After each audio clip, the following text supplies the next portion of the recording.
আমাকে কোর্টের বারান্দা থেকে এক পর্যায়ে আমার শার্ট টেনে ধরে ওর বন্ধু সহ ফেলে দেওয়ার একটা অপচেষ্টা চালায়। চাবির রিংয়ের মধ্যে যে ছোট সুই থাকে সেই সুই দিয়ে সে আমাকে এখানে স্টেপ করে।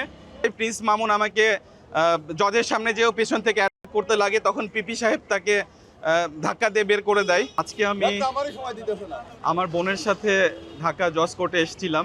এটা সকাল 10টায় আসার পরে আমাদেরকে অ্যাডভোকেট বলে যে আপনি নারী শিশু ট্রাইব্যুনাল সাথে বারান্দায় এজলাসের সামনে দাঁড়ান।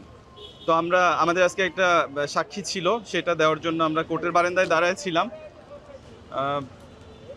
কোর্টের বারান্দায় দাঁড়ায় থাকা অবস্থায় Prince Mamun, TikToker Prince Mamun, ও হঠাৎ আসার পর আমার সাথে আমার এক ছোটো ভাই ছিল, তাকে জিজ্ঞেস করলো যে ওর নাম শুভ কেমন আছো, এটা বলার পরে আমাকে জিজ্ঞেস করতেছে, ঘাড়ের উপরে হাত দিয়ে বললো যে এভাব করে কাঁধের উপর হাত দিয়ে বলছে, এই লিখন কী অবস্থা, কেমন আছো, এটা বলে সে এজলাস চলাকালীন কোর্টের বারান্দা থেকে আমাকে টানা হেঁচড়া করে নিয়ে যাওয়ার অপচেষ্টা চালায়।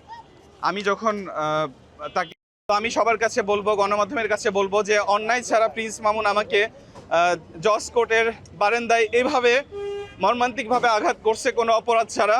আমি এটার বিচার চাই, গণমাধ্যমকে জানাইতে চাই যে ও এর আগেও আমার বোন লায়লাকে করার চেষ্টা করেছে এবং লায়লাকে 2023 সালে মর্মান্তিকভাবে যেভাবে মেরেছে এটা আপনারা সবাই দেখেছেন, এটা বলার কিছু নাই। এই ভিডিও ক্লিপসগুলো সব জায়গায় আছে।